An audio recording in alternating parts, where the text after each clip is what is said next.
Hello प्यारे बच्चों, welcome back to organised knowledge channel. आज के वीडियो में डिस्कस करेंगे worksheet number 37 for class 7th गणित विषय की। ये वर्कशीट है जो आपके लिए 18 फरवरी 2021 के लिए शेड्यूल की गई है शिक्षा निदेशालय की ओर से।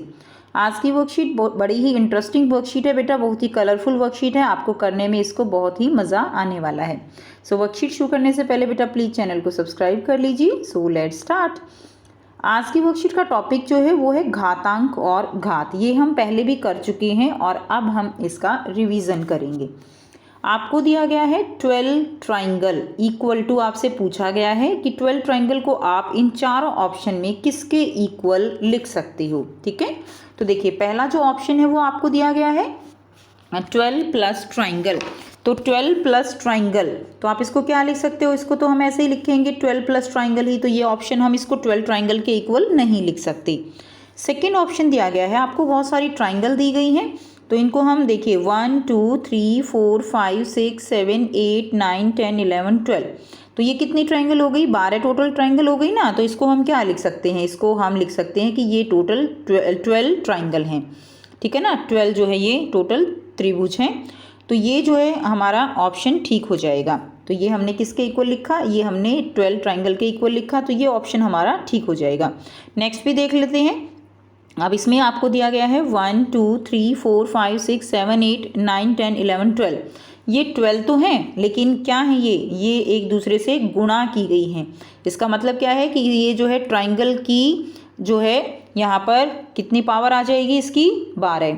तो ये भी 12 ट्राइंगल के इक्वल नहीं हो सकता। और अगर ये हम देखें तो ये क्या होगा, 12 और साथ में 2 ट्राइंगल। तो ये ऐसे लिख सकते हैं हम, 2 ट्राइंगल हैं तो कितना हो गया, ये आ जाएगा 24 ट्राइंगल के बराबर। 12 को 2 से गुणा करोगे तो कितना आ गया, 24 ट्राइंगल। तो ये भी हमारा आंसर ठीक नहीं होगा। तो ये भी गलत हो गया, ये भी गलत हो गया और ये भी गलत हो गया। तो इसका आंसर क्या आ जाएगा, इसका आंसर ये सेकेंड वाला आ जाएगा। नेक्स्ट करते हैं, आओ खेलें पार्सल पास करो। बड़ा इंटरेस्टिंग गेम है ये आज आपके लिए। सो बस थोड़ा सा आपको ध्यान से समझ के करना है। ठीक है, तो देखिए आपको इसको पहले तो देखिए कॉपी में कैसे करना है। जैसे जैसे अभी मैं सॉल्व करूँगी आपको साथ साथ करना है। आपको कॉपी में इसको कैसे, या तो आप ऐसे ही बना लीजिए। ठीक है, जैसे जैसे ये एरो बनाई गई हैं ऐसे ही बना लीजिए। अगर ऐसे नहीं बनाओगे तो क्या करोगे, आप नंबर 1 लिखिए और इस तरह से ये वाला सम लिखेंगे। फिर मैं यहाँ पे जो सॉल्व करूँगी और जो आंसर दूंगी वो आप उसके सामने लिख दीजिए। ठीक है, तो चलिए बेटा करते हैं इसको। यहाँ पे दिया गया है 2 की पावर जो दी गई है आपको, 2 की शक्ति दी गई है 4 और 2 की पावर दी गई है 6। अब इसका जो आधार है वो तो बराबर है 2 और 2। ठीक है, जो घात है इनकी, ये देखिए जो यहाँ पे इनकी शक्ति दी गई है 4 और 6 वो अलग अलग दी गई हैं। तो हम क्या करेंगे, हम जो है इसको कैसे लिख सकते हैं, हम इसको लिख सकते हैं 2 और उसके बाद इसकी जो है 4 और 6 को हम क्या कर देंगे, 4 और 6 को हम जोड़ सकते हैं क्योंकि जो आधार है वो हमारा समान है। तो ये किसके बराबर हो गया, 2 की 10। ठीक है, तो ये जो है 2 की 10 हमारा इसी जो है तीर पे है, तो ये हमारा सही आंसर हो जाएगा। ठीक है, तो ये हमारा सही आंसर हो गया। नेक्स्ट देखिए, आपको नेक्स्ट दिया गया है 4 का वर्ग और फिर उसकी जो है घात दी गई है। अब इसको हम कैसे लिखेंगे, इसको क्या करेंगे, ये 3 को 2 से हम क्या कर देंगे, गुणा कर देंगे। ठीक है, तो 3 दूनी कितना हो गया, 3 दूनी 6 हो गया। तो यानी इसको हम ऐसे लिख सकते हैं 4 और 2 को हम क्या करेंगे, 3 से गुणा कर देंगे। तो ये हमारा आ गया 4 की जो है पावर 6। ठीक है, तो ये हमारा उत्तर हो जाएगा। नेक्स्ट की तरफ बढ़ते हैं। ठीक है, तीसरे नंबर पे इसको हम ऐसे करेंगे 1 2 3 ऐसे हमने आप नंबर डाल सकते हो। तो इसमें दिया गया है आपको 7 की पावर जो दी गई है -5 दी गई है। तो माइनस में दिया गया है तो हम क्या करेंगे, माइनस जो है वो नीचे आ जाएगा। ठीक है, जो नीचे होता है उसको ऊपर लेके जाते हैं तो माइनस का हो जाएगा। इसी तरह से 7 की यहाँ पे दिया गया है तो ये जो है आपका 1/7 की पावर 5, ये इसका सही उत्तर हो जाएगा। तो ये जो है एरो बिल्कुल ठीक दिया गया है, इस तरफ लगाएंगे। उसके बाद नेक्स्ट करेंगे, ये देखिए 7 की पावर 5 दिया गया है और भाग किया गया है 5 की पावर 5 से। अब यहाँ पे जो यहाँ पर शक्ति है, पावर है, वो तो जो है बराबर है, लेकिन जो आधार है ना वो अलग अलग है। अब ये भाग में है तो 7 का हम 7 को भाग करके ऐसे 5 से और जो पावर है वो बराबर दिखा सकते हैं। ठीक है, तो ये जो है एरो बिल्कुल इसके लिए ठीक है। हमने इसको ऐसे दिखा दिया ना, 7 भाग में 5 और इसकी शक्ति जो है पावर सेम है तो हमने इसको 5 ऐसे दिखा दिया, तो ये ठीक हो गया। नेक्स्ट की तरफ चलते हैं। नेक्स्ट जो दिया गया है 5 की जो पावर है वो 3 है और फिर उसकी पूरे की 4 है। तो हमने अभी ऊपर किया ऐसा ही, हमने ये वाला क्वेश्चन किया है अभी ऐसा ही, तो हम ऐसे ही करेंगे। तो 5 दिया गया है, हम 4 को 3 से क्या कर देंगे, गुणा कर देंगे, तो 4 तिये हो गया 12, तो ये इसका सही हो जाएगा उत्तर। ठीक है, ये वाला ओके। नेक्स्ट देखिए 5 की पावर 0 है, तो 0 का मतलब होता है कि वो अकेला है, पावर उसकी नहीं है, बस वो अकेला है, तो इसलिए इसका जो है ये वाला ही इसी तरफ एरो चला जाएगा, ये उत्तर हो जाएगा। नेक्स्ट दिया गया है 6 की पावर 6 है, भाग में 6 की पावर 3 है। अब भाग में है और आधार हमारा समान है। ठीक है, तो इसमें हम क्या कर सकते हैं, इसमें हम 6 में से 3 को जो है यहाँ पर घटा देंगे।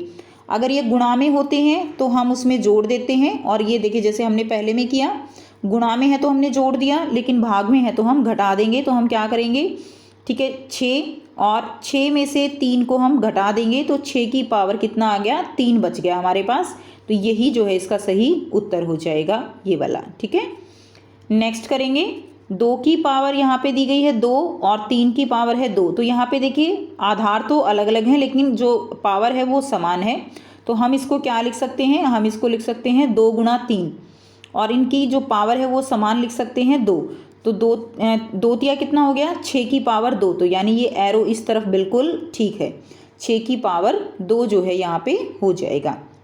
तो ये आपको करना है बेटा, बहुत क्लैरिटी के साथ करना है, समझ के करना है, इसमें बिल्कुल पजल नहीं होना है। मैंने एक एक पॉइंट आपको बताया है कि कैसे लिखेंगे। ठीक है, तो चलिए बेटा आप नेक्स्ट क्वेश्चन की तरफ मूव करते हैं। नेक्स्ट देखिए, जिन्होंने खेल पूरा किया आज की तारीख को अभाज्य गुणनखंड की घातों के गुणनफल के रूप में व्यक्त कीजिए।